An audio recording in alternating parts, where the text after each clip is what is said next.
Oi, Leon, chegando cedo pra perguntar qual o seu álbum favorito do Jethro Tull, em específico, a música preferida. Varia muito, tá? Ó, se você não sabe, eu sou fã do Jethro Tull, que é uma banda de rock inglesa, que não é só de rock. Eu tô tentando fazer um corte. Eu, se você não sabe, sou muito fã do Jethro Tull, que é uma banda de rock progressivo britânica. Não é de rock progressivo. Rock progressivo é a estigma, porque eles tiveram uma fase progressiva. Mas é uma banda britânica de rock, eles fazem, misturam com folk, teve uma época deles, assim, de meio de influência de música elisabetana, umas coisas desse tipo, assim, tá? E é uma banda icônica que tem vários álbuns muito famosos, tá? Varia muito os álbuns dos quais eu gosto, principalmente no momento, assim, os que eu mais gosto no momento.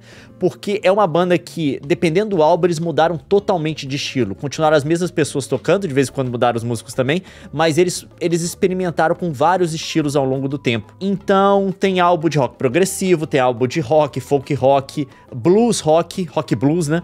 Tem álbum, tipo assim, que eles misturam com sintetizador, sabe? Umas coisas assim, quando eles fizeram experimentação na década de 80 e tal. Eles fizeram até um álbum de Natal, pra vocês terem uma ideia. Atualmente, eu particularmente estou na fase Thick as a Brick, porque saiu o álbum comemorativo de Natal deles. De Natal, não. Saiu o álbum comemorativo de 50 anos de Thick as a Brick deles, e eu tô ouvindo bastante. Thick as a Brick, pra você que não sabe, é um álbum que tem uma música só, que é quebrado em duas partes, porque naquela época era vinil, você tinha que colocar um lado e depois colocar o outro, né? Lado A, lado B. Lado A, lado B. Então, eu tô muito nessa coisa do Thick as a Brick ainda. É um álbum sensacional, porque, em termos da crítica social que o álbum tem, porque o álbum, tipo assim, vou te explicar pra vocês. Ele é um álbum totalmente estilizado, conceitual.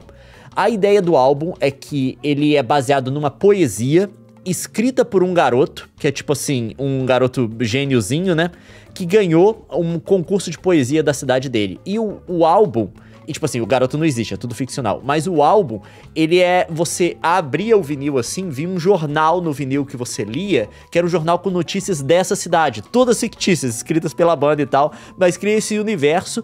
E assim, a história do álbum é que o vocalista da banda pegou a poesia desse garoto e musicou, né? Então é como se fosse assim, a perspectiva de um garoto olhando o mundo, né? Questionando o mundo, como é que é crescer, como é que funcionam as coisas do tipo, principalmente da perspectiva de um garoto da classe trabalhadora britânica, né? Por isso que o álbum chama Thick as a Brick, que é tipo assim, duro que nem um tijolo. Porque é como que as pessoas...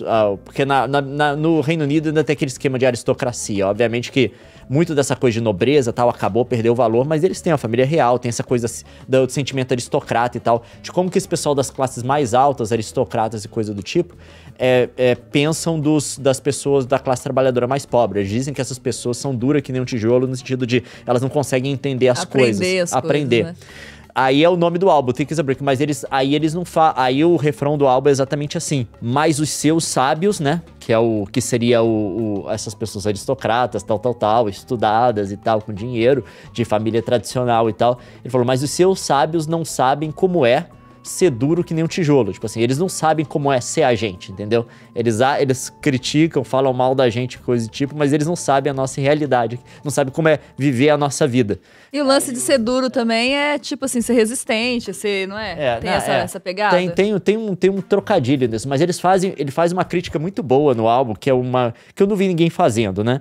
Que, na verdade, ele faz uma crítica tanto, aparentemente, à classe artística, quanto a esses nobres, né? As elites. Porque aí ele usa duas imagens, né? Que é o do Wiseman, que é o sábio e o poeta. Ao mesmo tempo que eles criticam, por exemplo, essas coisas nas quais a classe trabalhadora se engaja, eles vivem numa sociedade que é protegida pela ação dessas classes, né? Que é dessas classes, por exemplo, que sai as forças que vão lutar em guerra, das forças armadas, essas coisas do tipo. Aí ele faz essa crítica, que tanto o poeta quanto o Wiseman, e o sábio, né, apesar de se achar acima dessas pessoas, tá todo mundo escondido atrás ele fala behind the gun, atrás da arma, que seria atrás do poder, né, segurança, da segurança que é fornecida exatamente pela essa classe trabalhadora que se engaja nas atividades que eles acham menores, mais baixas, que eles condenam, inclusive.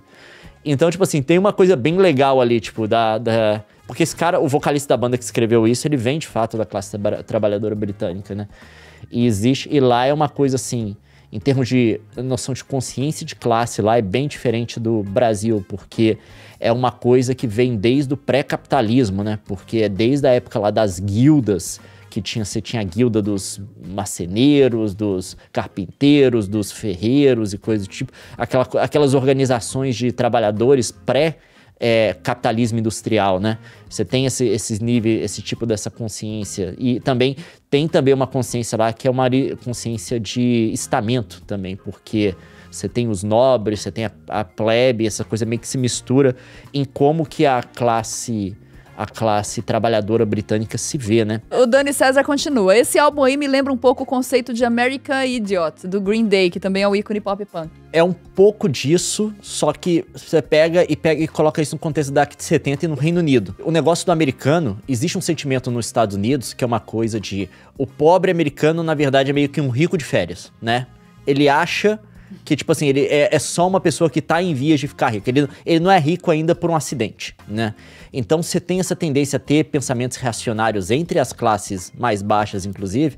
Exatamente. Você pega aí qualquer pessoa, tipo, puxando o saco do Elon Musk 24 horas no Twitter, não é mesmo? Uhum. Tudo que o Elon Musk faz pra eles é o máximo porque ele acha que ele consegue pertencer a esse grupo qualquer pessoa pode chegar lá. De notáveis, bilionários e coisa do tipo, porque, na verdade, ele faz parte desse grupo, ele simplesmente não conquistou ainda todo o dinheiro que ele vai conquistar.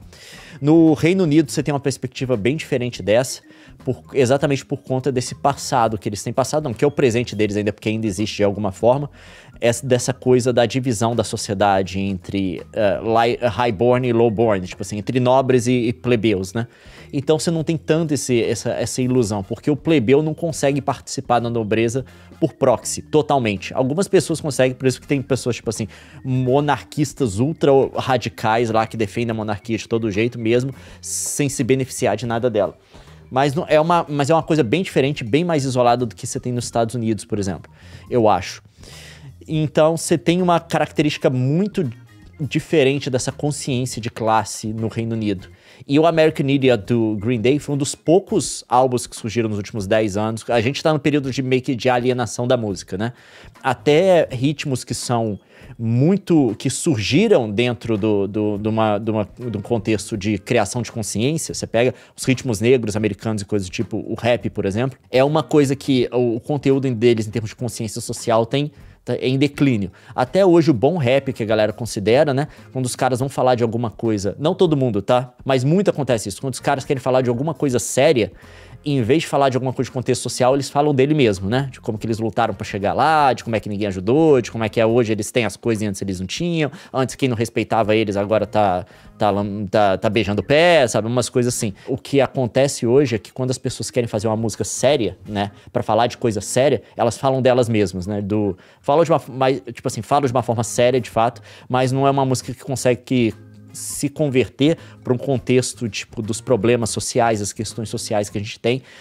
Se você pegar músicas, tipo, surgiram década de 70, por exemplo, foi uma época muito fértil para esse tipo de música de protesto, né? Década de 60 e 70. Então, tem essa diferença do American Idiot do Green Day, porque eu acho que é mais num contexto americano mesmo, que é aquela coisa de um americano refletindo sobre como que essa tentativa de participar dessa alta classe americana por termos de proxy, coisas do tipo, leva as pessoas a defenderem posições reacionárias, que faz com que as pessoas defendam guerras que não são justificáveis, intervenção internacional do país, defendo, por exemplo, você abrir mão da sua própria liberdade por conta de questões de segurança, por medo, né? Essa é a época dos atos patrióticos, que eles chamaram de patrióticos, um ato que era basicamente para acabar com vários direitos civis do americano, né? O Thick as a Brick, tipo assim, é mais uma reflexão da crítica e da posição das classes artísticas e aristocratas britânicas sobre a classe trabalhadora. Porque lá, de fato, no Reino Unido é estranho, assim, que é boa parte das ofensas que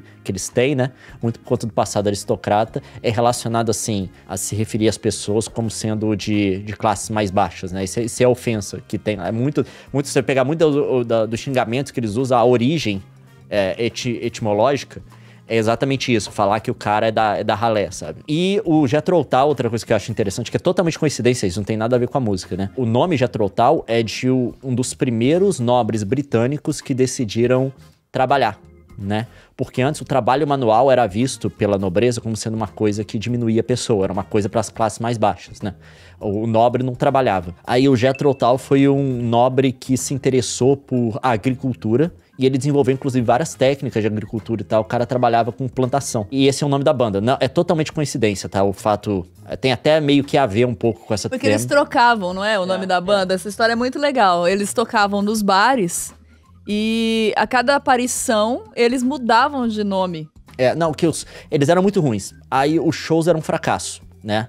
Aí eles tinham um cara na banda, que não sei se era um guitarrista ou baixista na época, que tinha a missão de... O papel dele era depois de cada banda, de cada show, que eles não são chamados de volta pra tocar, inventar um novo nome pra banda. Pra ser tipo uma nova banda e poder ser chamada. É uma nova banda, exatamente. Entendeu? Não, é a primeira vez que a gente tá aqui, deixa a gente tocar aí pra ver se vai ser...